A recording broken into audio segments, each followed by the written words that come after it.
Assalamualaikum warahmatullahi wabarakatuh. Perkenalkan, saya Abdus Salam. Saya perwakilan dari kelompok 2, penugasan mata kuliah Kelembagaan Pertanian dengan tema kasus diskusi kelompok dari kelas Pertanian 2C. Sebelum menuju ke materi, ada pepatah yang mengatakan, tak kenal maka tak sayang. Jadi, izinkan saya untuk memperkenalkan anggota dari kelompok 2. Yang pertama, yakni saya sendiri, Abdus Salam. Kemudian ada rekan saya, yakni Anissa Nikmah. Kemudian Fahmi Dafaur, Robiatul Adawiyah, Wahyuning Tias, dan yang terakhir, yakni Yoga Dian Fahmi. Oke, kita menuju materi presentasi kali ini, di mana saya akan menjelaskan abstrak dari penugasan ini terlebih dahulu. Di mana tujuan pembuatan makalah kali ini yang pertama yakni bantuan program UPSUS peningkatan padi, jagung, dan kedelai berupa mesin traktor R4, combine harvester, dan mesin transplanter. 2. Mengetahui kendala yang dia alami selama program UPSUS diberikan dan bagaimana solusi untuk mengatasinya. UPSUS di Desa Maju Mundur yang dilaksanakan pada tahun 2019 dengan sasaran kalangan petani biasa. Metode kegiatan ini yakni pendampingan dan pelatihan kelompok tani. Pengawalan bantuan alat mesin traktor R4, combine harvester, dan mesin transplanter. Pengawasan dalam peningkatan padi, jagung, dan kedelai. Pengawasan target dan realisasi tanam, peningkatan optimasi uji teknologi, pemerataan target penggunaan bantuan Alsintan, memberikan informasi kepada kelompok tani Desa Maju Mundur tentang bantuan UPSUS ini, memberikan informasi kepada Dinas Pertanian Tanam Pangan Kabupaten setempat bahwa bantuan alat pertanian belum maksimal. Kurangnya pengetahuan petani desa akan penggunaan Alsintan. Untuk itu, pemerintah perlu memfokuskan dalam pendistribusian, pendataan, dan laporan kegiatan pembagian Alsintan agar tepat sasaran dan tepat guna. Serta petani mempunyai pengetahuan tentang program dan pengetahuan tentang penggunaan Alsintan berupa mesin traktor R4, combine harvester, dan mesin transplanter. Kemudian, studi kasus yang kelompok kami dapatkan, yakni sebut saja nama desanya adalah Desa Maju Mundur. Pada tahun 2019, desa ini telah mendapatkan bantuan program UPSUS peningkatan padi, jagung, dan kedelai berupa mesin traktor R4, combine harvester, dan mesin transplanter. Pada perkembangannya, berdasarkan observasi dari tim supervisor, ditemukan bahwa bantuan tersebut di atas tidak sepenuhnya dirasakan dampaknya oleh semua anggota, karena ternyata hanya beberapa elit saja mendominasi penggunaannya. Pada akhirnya, anggota yang lain melakukan perlawanan dengan memboikot semua aktivitas kelompok ini. Oke, untuk jawaban yang pertama akan dijelaskan oleh rekan saya, yakni Wahyuning Tias. Kepada rekan Wahyuning Tias, dipersilahkan. Baik, terima kasih atas waktu yang telah diberikan. Perkenalkan, saya Wahyuning Tias dari kelas Pertanian 2C. Di sini saya akan membahas yang poin A, yaitu Anda sebagai mahasiswa yang sudah mempelajari teori kelembagaan dan organisasi, apa yang bisa Anda jelaskan dari kasus di atas? Kelompok kami sudah berdiskusi, dan menurut kelompok kami, kasus di atas merupakan kurangnya pengawasan dan pemantauan dari pihak pusat sampai desa dalam pendistribusian bantuan UPSUS, sehingga menyebabkan potensi salah sasaran di mana hak untuk petani biasa berpindah tangan ke kalangan elit. Dalam hal ini, dari pihak pemerintah pusat sampai tingkat daerah seperti BPP Kecamatan dan Gapoktan harus memperhatikan program tepat sesuai sasaran, mulai dari daftar kelompok yang berhak menerima bantuan, kemudian juga kelompok yang aktif, dan lain sebagainya. Bila perlu, dibuatkan schedule untuk kelompok-kelompok dalam menggunakan bantuan alat mesin pertanian, sehingga menekan kecemburuan sosial antara anggota kelompok, sekaligus memaksimalkan penggunaan bantuan pemerintah agar dapat mencapai tujuan program, yakni peningkatan padi di desa maju mundur. Hal semacam itu belum berjalan di desa maju mundur, yang akhirnya menyebabkan kasus seperti pernyataan di atas, kurangnya kerjasama antara BPP kecamatan, Gapoktan, dan kelompok tani yang sesuai sasaran menjadi salah satu penyebabnya. Kemudian akan ditambahkan oleh rekan saya, Yoga Dien. Silahkan. Selanjutnya, perlu adanya bantuan dari kalangan penyuluh dalam memberi wawasan untuk lembaga tingkat Poktan maupun Gapoktan dalam memaparkan program bantuan UPSUS, sehingga meminimalisir terjadinya kejadian salah sasaran bantuan. Nah, sudah semestinya semua anggota dapat merasakan dampak positif dari bantuan Alsintan program UPSUS tersebut, di mana guna meningkatkan produksi padi di desa tersebut. Namun sangat disayangkan, yang terjadi di lapangan yakni hanya beberapa kalangan elit saja yang mendominasi penggunaannya, karena kurangnya pengetahuan penggunaan alat mesin pertanian oleh sumber daya manusianya.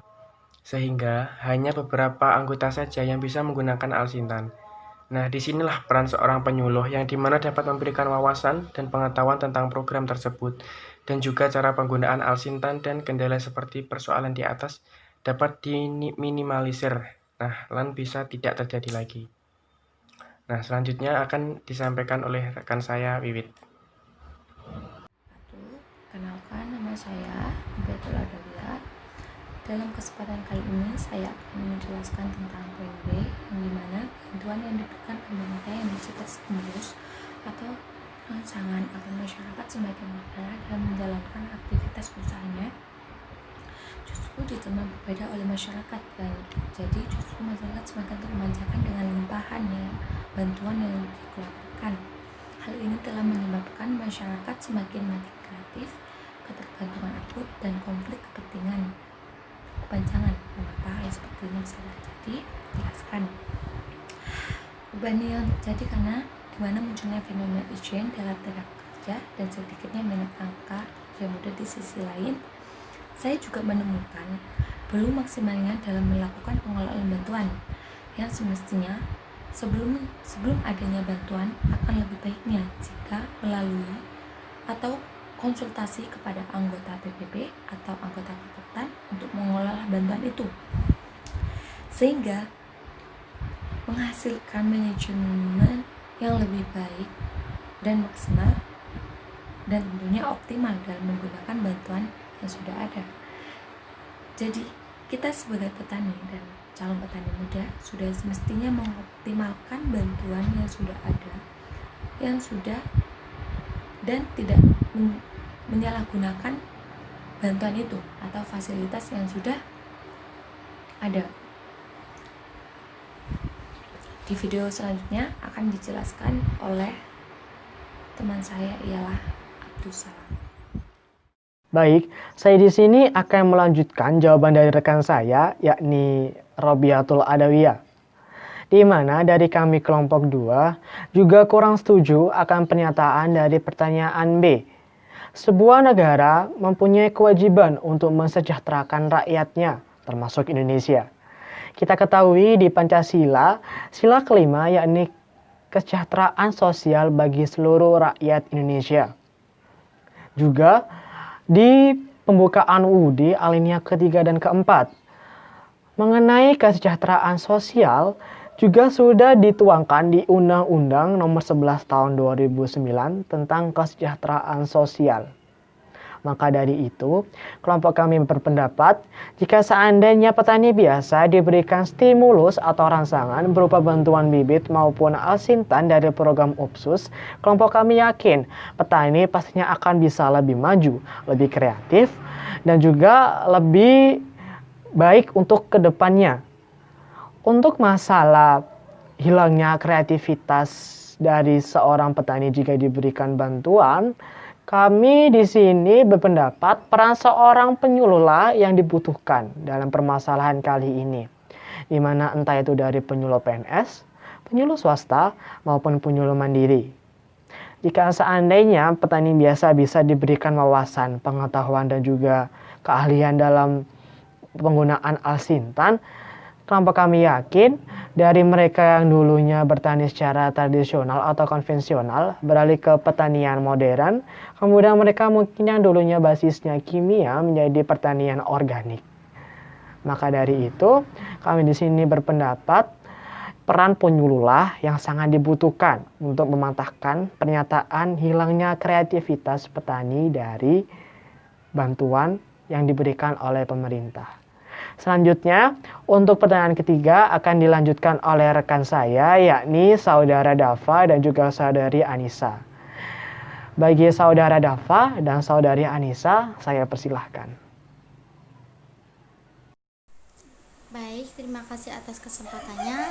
Saya Anissa Nima Apriliana. Di sini saya akan menjelaskan poin C, yaitu tentang bagaimana seharusnya yang dilakukan oleh seorang penyuluh dalam menghadapi kasus yang seperti ini. Nah, cara strategis penyuluh dalam penguatan pemberdayaan kelompok tani diantaranya yaitu yang pertama, menciptakan suatu iklim yang kondusif di dalam lingkungan kelompok tani, seperti menumbuhkan rasa kepercayaan kepada setiap kelompoknya. Artinya, kita sebagai penyuluh harus memberikan rasa kepercayaan lebih tinggi kepada kelompok tani agar mereka itu tahu tentang adanya program UPSUS peningkatan padi jagung kedelai. Yang kedua, menumbuh kembangkan suatu kreativitas dan prakarsa anggota kelompok tani agar memanfaatkan bantuan yang telah diberikan. Artinya, sebagai penyuluh juga harus menyampaikan kreativitas, inovasi kepada kelompok tani agar mereka itu memanfaatkan bantuan yang telah diberikan. Yang ketiga, membantu memperlancar proses dalam mengidentifikasi suatu masalah serta menyusun dan memecahkan masalah yang dihadapi. Dan sebagai penyuluh kita juga harus mau dan mampu memecahkan suatu masalah yang dihadapi pada kelompok tani tersebut. Yang keempat, meningkatkan kemampuan dalam pemerataan jadwal penggunaan bantuan UPSUS. Artinya, sebagaimana kita seorang penyuluh harus mempunyai rencana bottom up planning atau perencanaan jadwal penggunaan bantuan UPSUS padi jagung kedelai berupa mesin traktor roda 4 dan lain-lain. Selanjutnya, meningkatkan kemampuan dalam menganalisis potensi usaha dari alat mesin bantuan UPSUS. Sebagai penyuluh juga harus bisa dan mampu menjalankan usaha tani melalui bantuan UPSUS padi jagung kedelai dengan para kelompok tani. Yang keenam, mendorong adanya pemerataan pengoptimalan bantuan UPSUS, yaitu dengan memberikan pengetahuan kepada kelompok tani tentang adanya pemerataan bantuan UPSUS peningkatan padi jagung kedelai berupa mesin traktor, roda 4 dan lain-lain. Terima kasih. Selanjutnya akan dijelaskan oleh Saudara Dava. Perkenalkan, nama saya Fahmi Dafaur Ramadan Wijaya. Saya berasal dari kelas pertanian 2C. Di sini saya ingin menjelaskan cara mengimplementasikan konsep-konsep pemberdayaan. Yang pertama, konsep pemberdayaan yaitu adalah bahwa masyarakat dijadikan objek dari berbagai objek pembangunan, tetapi merupakan subjek dari upaya pembangunan sendiri. Berdasarkan konsep demikian, maka pemberdayaan harus mengikuti pendekatan. Dengan pendekatan ini dibagi menjadi 3 pendekatan. Yang pertama adalah upaya pendekatan yang harus terarah. Ini secara populer disebut pemihakan. Ia ditujukan langsung kepada yang memerlukan dengan program yang dirancang untuk mengatasi masalah dan sesuai dengan kebutuhan. Maksud dari ini adalah yang sesuai target adalah sesuai dengan apa yang diinginkan oleh para petani dan sesuai dengan kebutuhan-kebutuhan yang memang sangat diperlukan oleh para petani. Yang kedua adalah program harus langsung mengikut sertakan atau bahkan dilaksanakan oleh masyarakat yang menjadi sasaran. Mengikut sertakan masyarakat yang akan dibantu mempunyai beberapa tujuan, yakni supaya bantuan tersebut lebih efektif karena sesuai dengan kehendak dan kemampuan serta kebutuhan mereka. Selain itu, sekaligus meningkatkan keberdayaan masyarakat dengan pengalaman dalam merancang, melaksanakan, mengelola, dan mempertanggungjawabkan upaya peningkatan diri dan ekonominya. Yang ketiga adalah menggunakan pendekatan kelompok, karena secara sendiri masyarakat miskin sulit dalam merencanakan masalah-masalah yang dihadapinya. Juga lingkup bantuan menjadi terlalu luas kalau penanganannya dilakukan secara individu. Karena itu harus dibentuk kelompok agar lebih mudah melakukan pendekatan dan lebih efektif waktu dalam menjelaskan kepada kelompok petani, dan meningkatkan kapasitas SDM petani melalui berbagai kegiatan pendampingan dan pelatihan mengenai bantuan program UPSUS peningkatan padi, jagung, kedelai merupakan dan mesin traktor roda 4. Mungkin itu yang dapat saya sampaikan, kurang lebihnya dapat dilanjutkan oleh moderator. Baik, itu tadi presentasi dari kelompok kami, kelompok 2, dalam penugasan mata kuliah kelembagaan pertanian dengan tema kasus diskusi kelompok. Kami dari kelompok 2 meminta maaf jika ada salah kata yang disengaja maupun tidak sengaja. Terima kasih telah menyaksikan video ini. Kami harap video ini dapat bermanfaat bagi kalian semua. Saya sekaligus mewakili kelompok 2. Saya mengucapkan wassalamualaikum warahmatullahi wabarakatuh.